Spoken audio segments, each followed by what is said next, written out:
The year is 2018. The place is a bar in San Francisco. Not a dive bar.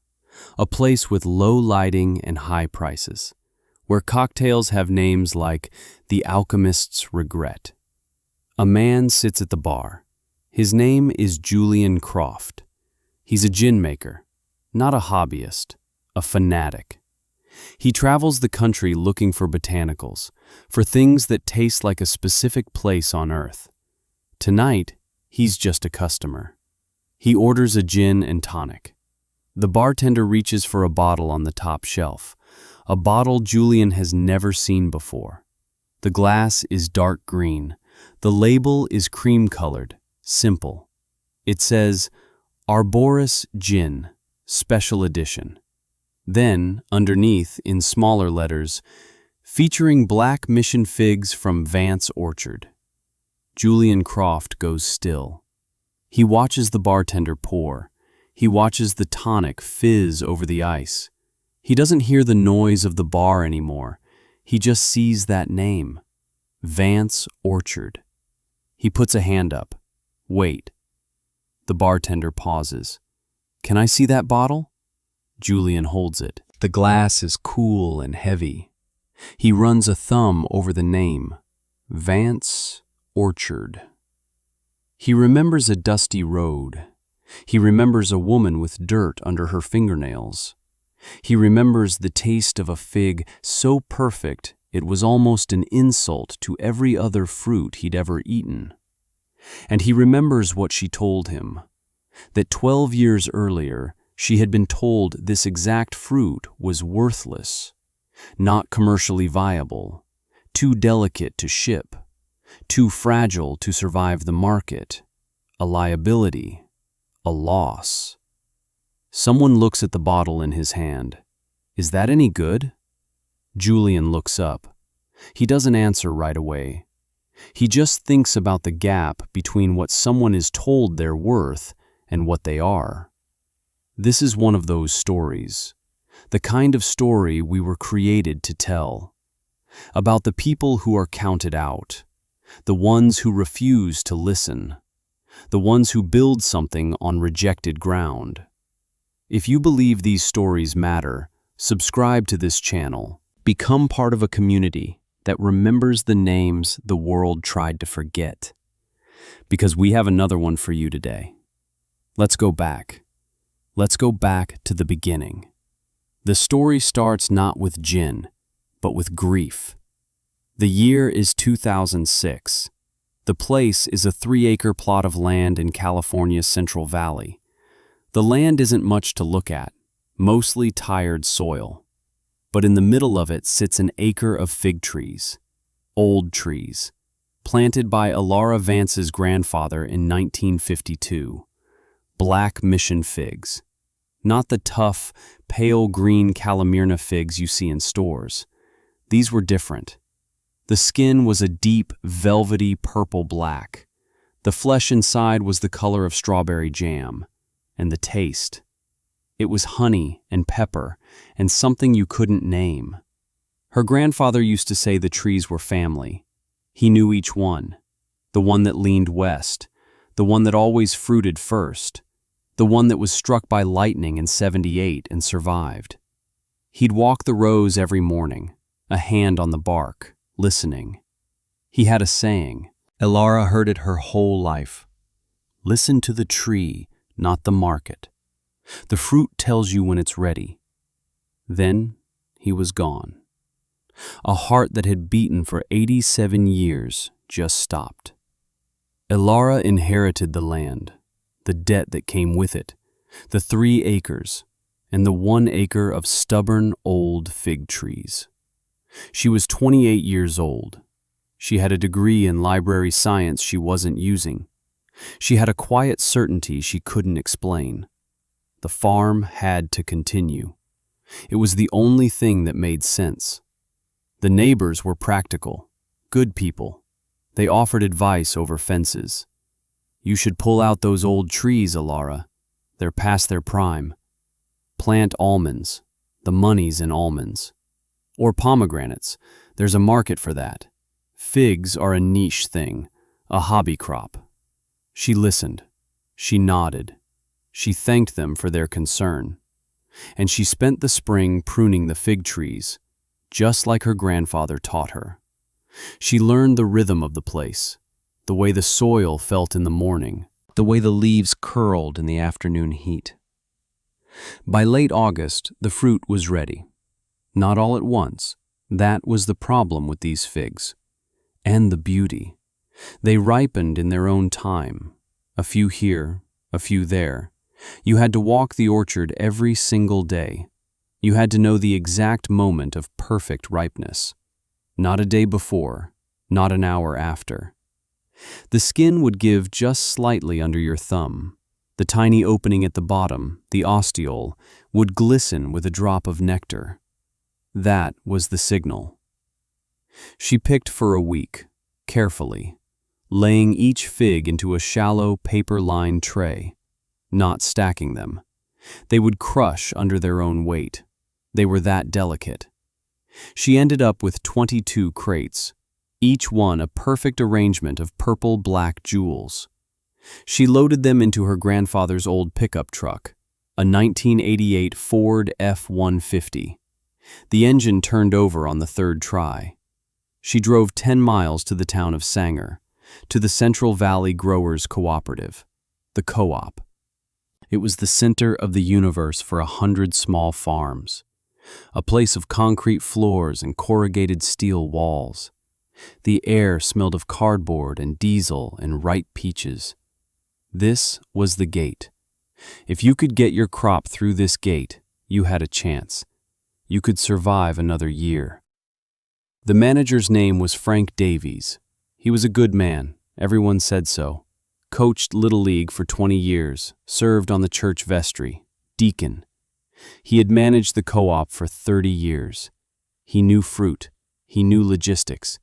He knew the razor-thin margins the farmers lived on. His job wasn't just to move produce. His job was to protect his members from catastrophic loss. He genuinely believed that. It was his mission. Alara found him in his office, a small, cluttered room overlooking the loading docks. The window was hazy with dust. Mr. Davies. He looked up over his reading glasses. Alara, good to see you, child. I was so sorry to hear about your grandfather. He was a fine man, a real gentleman farmer. Thank you, sir. He took his glasses off, polished them with his handkerchief. What can I do for you? I brought my figs. I'd like to sell them through the co-op. Frank Davies put his glasses back on. He looked out the window at her old truck. He could see the corner of a crate in the back. He sighed, a soft, gentle sound. It was a sigh of profound kindness, and that was the most dangerous thing in the room. Let's go take a look. They walked out into the brilliant, hot sun. The air was buzzing with forklifts and shouting men. Alara lowered the tailgate. Frank Davies peered into the first crate. He was silent for a long time. He reached in. His hands were thick and calloused, but his touch was gentle. He picked up a single fig, held it in his palm. He looked at the color, the texture of the skin. He brought it to his nose and inhaled. Well now. He said it so quietly she almost didn't hear him. Your grandfather sure knew how to grow figs. This is a perfect piece of fruit. Absolutely perfect. Alara felt a wave of relief. She had done it. She had honored her grandfather's work. Then he placed the fig carefully back in the crate, as if it were a Fabergé egg, and he looked at her. Not with contempt, not with anger, with a deep, paternal sadness. I can't take them, Alara. The words hung in the hot air. What? I can't take them, I'm sorry. But you just said they were perfect. They are, that's the problem. He leaned against the truck. He folded his arms. He looked like a man about to explain a painful but necessary truth. Let me tell you how this works. Your figs go from here into a refrigerated truck. That truck drives for 2, maybe 3 days. It goes to a distribution center in Chicago, or Dallas, or Seattle. Men unloaded. Men who are in a hurry. They stack the crates in a warehouse. Then they get loaded onto another truck. They go to a grocery store. They sit in a back room. Then a teenager, making $8 an hour, puts them on a shelf, under fluorescent lights. He gestured to the fig in the crate. This beautiful, perfect thing you've grown? Its skin is as thin as paper. By the time it gets to Chicago, it will be a box of mold and sour juice. It will collapse on itself. It won't survive the journey. The grocery store will refuse the shipment. The co-op will eat the loss, which means you will eat the loss. Ilara just stared at him. But other farms sell figs. They sell Calamurnus, tougher skin, less sugar. They can handle the trip. They're a commercial product. This, he looked at her figs with real admiration. This is a work of art, and you can't ship art in a cardboard box. I'm not going to be the man who sends your grandfather's legacy to rot on a loading dock. I won't do it. It would be irresponsible. It would be setting you up to fail. He was so certain, so calm, so reasonable. His logic was a fortress. There was no anger to fight against, only the soft, suffocating wall of his concern. Have you ever been told you couldn't do something? Not by an enemy, by a friend. By someone who genuinely believed they were protecting you. By someone who had your best interests at heart. It's a particular kind of poison, because you can't fight it with rage. You can't argue against kindness. You can only stand there, silenced by their good intentions. Tell me about a time that happened to you. Drop it in the comments below. Because what Ilara Vance did next is for anyone who has ever been kindly, gently, and lovingly told to give up. She didn't argue. She didn't cry. She didn't plead. She looked at Frank Davies, a man her grandfather had respected, a man who ran the most important institution in her world, and she said just 2 words, "I understand." She closed the tailgate, got back in the truck, and drove away. She drove the 10 miles home, the 22 crates of perfect, worthless figs rattling in the back. She didn't know that Frank Davies stood there and watched until her truck was just a cloud of dust. He shook his head, felt a pang of real sorrow. Such a shame, he thought, such a waste of good fruit. He went back to his office, back to the world of logistics and shipping manifests, the world that was real. Ilara got home. She parked the truck under the shade of an old oak tree. She sat behind the wheel for a long time. The cab was hot. The engine ticked as it cooled. She could smell the figs, a sweet, earthy perfume, the smell of her grandfather's hands, the smell of failure. She got out, walked to the back of the truck, lowered the tailgate again. She looked at the crates, a whole season's work, rejected. She picked up a fig, the one Frank Davies had held. It was warm from the sun. And in that moment, she heard her grandfather's voice, clear as if he were standing next to her. Listen to the tree, not the market. The fruit tells you when it's ready. The fruit was ready. The market was not. The market was the problem, not the fruit. She took a bite. The sweetness exploded in her mouth. It tasted of defiance. It tasted of a promise. She went into the house, into her grandmother's kitchen, a room that hadn't changed since the 1960s. She pulled out the old canning equipment, the big enamel pots, the racks, the jar lifters. She found the handwritten recipe books, her grandmother's cursive, faded but clear. Fig preserves, fig chutney, spiced fig syrup. She worked all night. The kitchen filled with steam, the sweet smell of cooking sugar and fruit. By dawn, she had processed all 22 crates, 194 jars, lined up on the counter. The deep purple of the figs suspended in syrup. Each jar was a tiny, sealed world where the fruit could live forever. She had saved the harvest. She hadn't made a dime. In fact, she was out the cost of the sugar and the jars, but she had saved the fruit. The next weekend, she took a card table and a painted sign to the end of her driveway. The sign said, "Vance Orchard Fig Preserves." She sold 12 jars, mostly to neighbors who felt sorry for her. The week after, she sold 20. A woman from the city stopped, bought a jar, came back an hour later, bought 10 more. She said it was the best thing she had ever tasted. That was the first seed. Let me tell you about the next few years, because this is where the story turns. This is where quiet work starts to make a noise. The first year, 2006, was a net loss of $1,200, cash. She paid for it with savings. The second year, 2007, she built a permanent roadside stand, a simple, 3-sided structure made from reclaimed barnwood. She sold fresh figs in small baskets. She sold her preserves. She started making fig tarts, using her grandmother's recipe. She cleared a net profit of $4,500, cash. Frank Davies drove past the stand on his way home from the co-op. He saw the cars pulled over. He saw Ilara, her hands dusty with flour, talking to a customer. He thought, good for her, a nice little side business, a hobby. The third year, 2008, the food blogger came, someone from San Francisco with 50,000 readers. He wrote a post, "The Church of the Black Mission Fig." He described the taste of her preserves as a religious experience.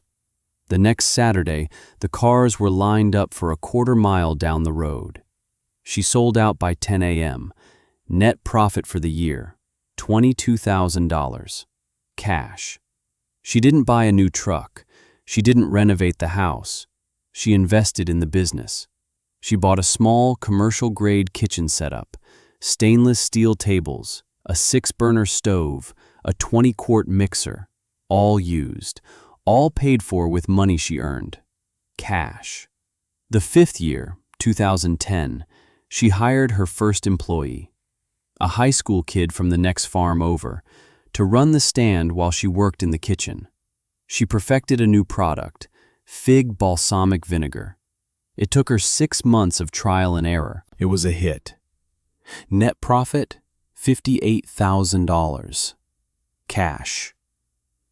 She still had the same 3 acres, the same 1 acre of fig trees. She hadn't expanded. She had deepened. She was proving a different kind of math.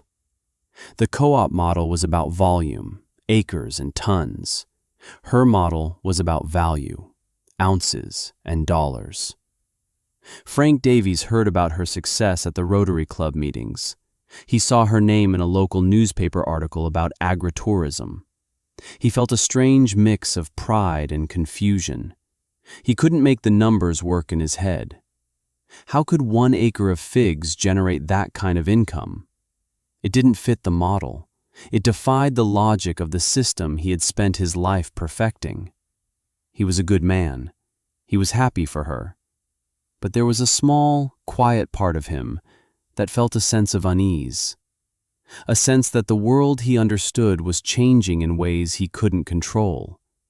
He was a witness, watching from a distance. The witness who watches is its own form of justice. They don't have to apologize. They just have to see. They have to watch the thing they said was impossible become real. By 2012, Ilara's business was no longer a hobby. It was an institution. People planned their vacations around the fig harvest. Chefs from Sacramento and the Bay Area made pilgrimages to her farm stand. She had a mailing list. She shipped her preserves all over the country, in special insulated boxes, a shipping solution she designed herself. She had solved the problem Frank Davies told her was unsolvable, not by changing the fruit, by changing the context. She didn't try to fit her art into his cardboard box. She built a better box. And that is when Julian Croft appeared. He didn't call. He didn't email. He just showed up. On a Tuesday afternoon in September, he drove a dusty black pickup truck, a much newer model than hers. He got out. He was tall and thin, with the intense, restless energy of an obsessive. He walked into the farm stand, bought one small basket of fresh figs, paid for it, walked over to a picnic table, and ate one. Ilara watched him from the counter. She was used to seeing people taste her figs for the first time. There was always a moment of surprise, a widening of the eyes. But this was different. Julian Croft closed his eyes. He didn't chew right away. He just let the fig rest on his tongue. His face was a mask of concentration, like a bomb disposal expert trying to understand a complex device. He was deconstructing it, identifying the notes, the honey, the pepper, the undertone of minerals from the soil. He finished the first fig, opened his eyes, and ate a second one, then a third. He finished the entire basket, then he walked back to the counter. He looked at Ilara. "Who grew these?" "I did." "Who planted the trees?" "My grandfather, in 1952. He nodded slowly. "Of course. That's what I'm tasting. Time." "My name is Julian Croft. I make gin." Ilara had heard of him.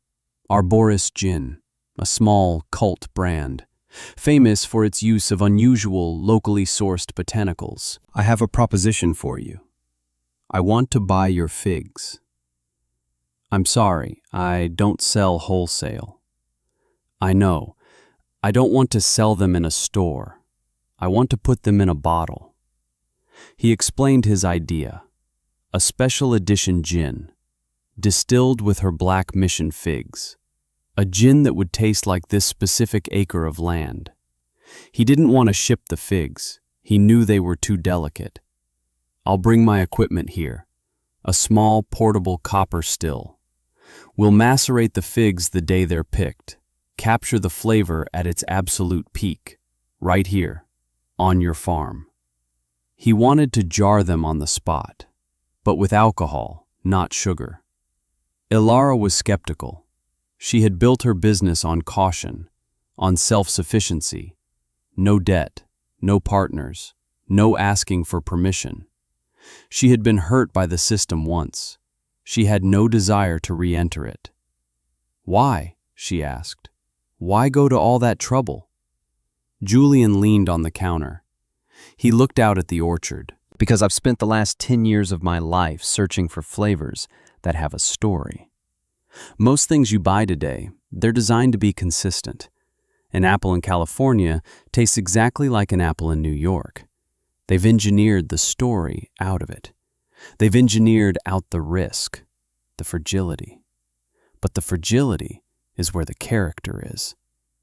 He looked at her. "Your figs taste like they have a story. They taste like your grandfather.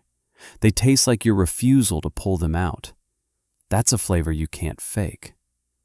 I don't want to just buy your fruit, Miss Vance. I want to partner with your story." She thought about it for a week. She talked to her lawyer. She talked to the old oak tree in the front yard. She did the math. The deal he was offering was fair, more than fair. But it wasn't about the money. It was about the principle. Her grandfather's words came back to her. Listen to the tree, not the market. For years, she thought that meant she had to protect the trees from the market, keep them separate. But maybe she had misunderstood. Maybe it meant you had to find a market that was worthy of the trees, a market that would listen, a market that would come to you. She said yes. That winter, they finalized the deal. The next harvest, in August of 2013, Julian Croft drove 400 miles from his distillery on the coast. He brought his equipment, a beautiful, gleaming copper still that looked like something out of a Jules Verne novel. They set it up in her barn. For 2 weeks, they worked side by side. Ilara and her small crew would pick the figs at dawn. By mid-morning, the figs were in the maceration tanks with the base spirit, the barn filled with the heady aroma of juniper and ripe fruit. It was the beginning of a partnership that would change both their businesses. The Vance Orchard edition of Arboris Gin was released the following spring. It sold out in a month. It won awards. It put Ilara's farm on a national map. But that's not the end of the story, because we have to go back to the beginning. We have to go back to Frank Davies. The year is now 2016, 10 years after he told Ilara her figs were worthless. Frank is still the manager of the co-op. He's thinking about retirement. His world is much the same. Trucks in, trucks out. The margins are even thinner now. Water costs are up, fuel costs are up. It's a tough business. He still drives past Vance Orchard. He doesn't call it a farm stand anymore. It's a farm store now. A proper building with glass windows and air conditioning. He sees the expensive cars in the parking lot. BMWs, Teslas.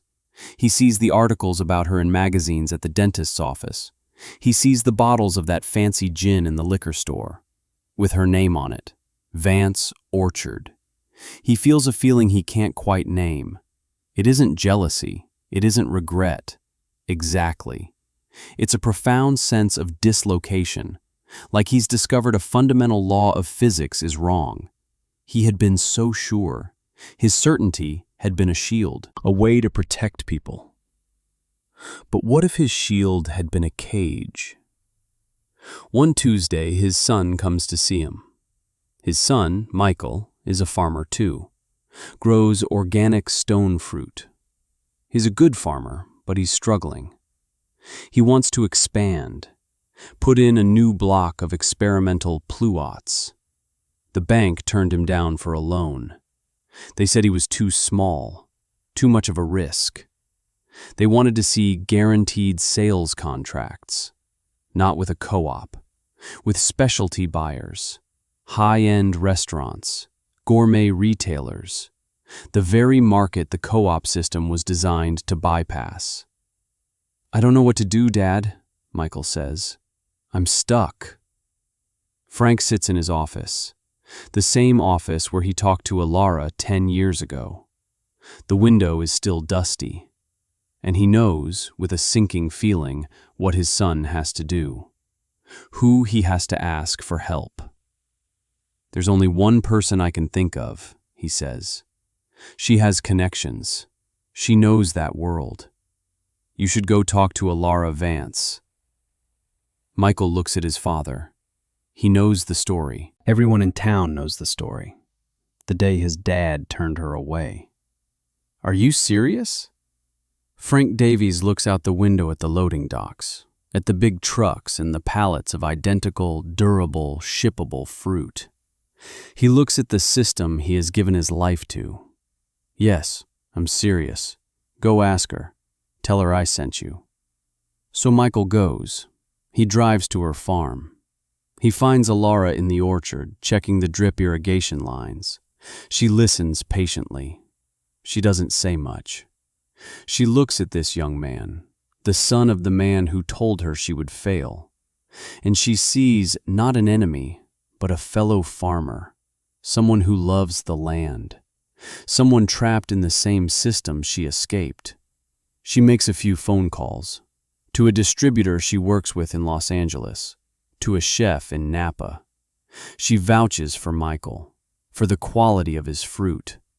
She co-signs on the contract. She doesn't have to, but she does.